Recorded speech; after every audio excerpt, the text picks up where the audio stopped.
دعوت قبول کرنے کے آداب.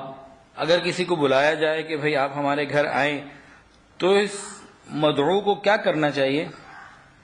آداب قبولیت میں سے ہے کہ امیر اور غریب سب کی دعوت کو قبول کر لے.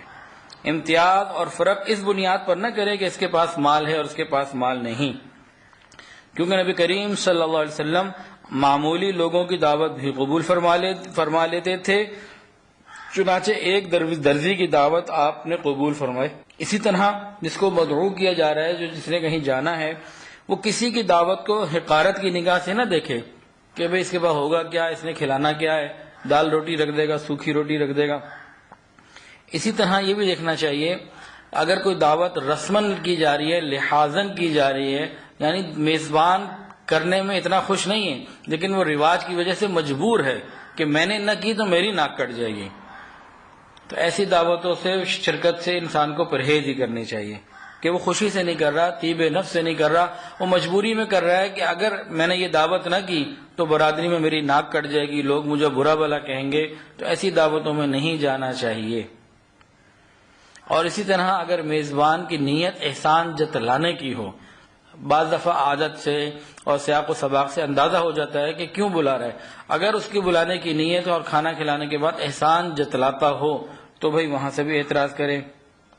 اور پانچویں بات کہ اگر جس نے بلایا ہے میزبان کی غذا حلال نہیں، اس کا مال مشتبہ ہے، سود کی کمائی ہے، سود ہے یا اور کوئی حرام واضح معلوم ہے، رشوت کا مال ہے یا کوئی کام ہی ایسا کرتا ہے جو حرام ہے شریعت کی نگاہ میں، تو ایسی اگر اس کی کمائی ہے تو ایسے آدمی کے گھر بھی کھانا کھانے سے انکار کر دے، اچھے انداز سے اپنے آپ کو بچا لے.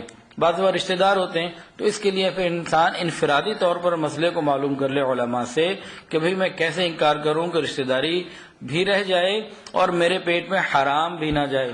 یہ بات دوبارہ سن لیجئے، جسم کا جو حصہ، جسم کا جو ٹشو حرام غذا سے بنے گا وہ گناہ کیے بغیر نہیں رہ سکتا. اور دعوت دینے والا اگر فاسق اور فاجر ہو، کھلا معاملہ خراب ہو، اہل بدعت میں سے ہو، تو وہاں سے بھی جانے سے انسان اپنے آپ کو بچائے. بعض دفعہ دعوت کوئی دیتا ہے تو کبھی گھر قریب ہوتا ہے، کبھی گھر اس کا دور ہوتا ہے. تو قریب اور دور یہ انکار کی وجہ نہیں ہے کہ یہ دور رہتے ہیں میں نہیں آ سکتا، تو یہ وجہ نہیں ہے. وجوہات ہوں تو مستقل کسی شریعت کی وجہ سے ہو، قریب اور دور ہونا یہ وجہ شریعت نے نہیں گنی.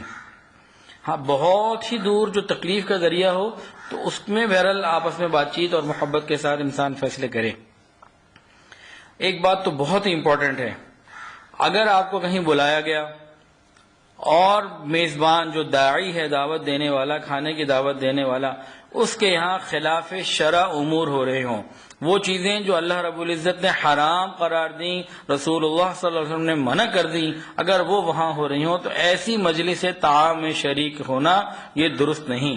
اب اس کی مثال، کہیں گانا بجانا ہے، آپ کسی ایسی جگہ گئے وہاں گانا بجانا ہے، میوزک چل رہا ہے، اب شریعت محمدی صلی اللہ علیہ وسلم کے مطابق وہاں جانا درست نہیں.